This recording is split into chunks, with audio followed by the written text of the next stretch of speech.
বগুড়ায় ফাহিম হত্যার বিচারের দাবিতে সাতমাথায় মানববন্ধন। আমাদের বাগেরহাট জেলা প্রতিনিধি আজিজুল রহমানের বিস্তারিত রিপোর্ট। বগুড়ায় মাটিডালি বিমান মোড়ে আলোচিত ফাহিম হত্যাকাণ্ডের সুষ্ঠু বিচার ও দোষীদের দ্রুত গ্রেপ্তারের দাবিতে শহরের প্রাণকেন্দ্র সাতমাথায় মানববন্ধন কর্মসূচি পালন করছে নিহত ফাহিমের পরিবার ও স্থানীয় এলাকাবাসী।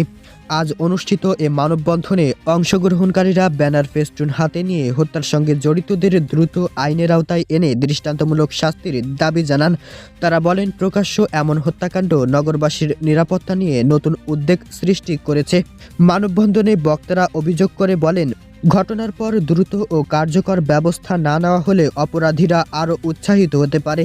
তাই প্রশাসনের কাছে দ্রুত তদন্ত ও বিচার প্রক্রিয়া শুরু করার আহ্বান জানান তারা। নিহত ফাহিমের স্বজনরা আবেগঘন কণ্ঠে বলেন, আমরা আমাদের সন্তানের হত্যার সঠিক বিচার চাই। প্রশাসনের কাছে অনুরোধ যেন আর কোনো মায়ের বুক খালি না হয়। সকাল থেকে এখানে আছি, পুলিশ প্রশাসন নাই।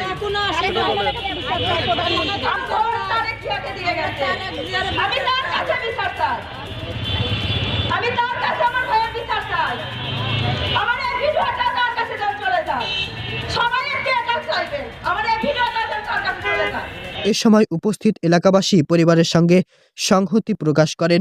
মানববন্ধন শেষে একটি সংক্ষিপ্ত সমাবেশ অনুষ্ঠিত হয়। সমাবেশে আইন শৃঙ্খলা বাহিনীর দ্রুত পদক্ষেপ কামনা করে বলেন, দোষীদের শাস্তি নিশ্চিত হলেই কেবল সমাজের ন্যায় বিচার প্রতিষ্ঠা করা সম্ভব। মোহাম্মদ মফিদুল ইসলাম, দৈনিক সংবাদ, বাগেরহাট।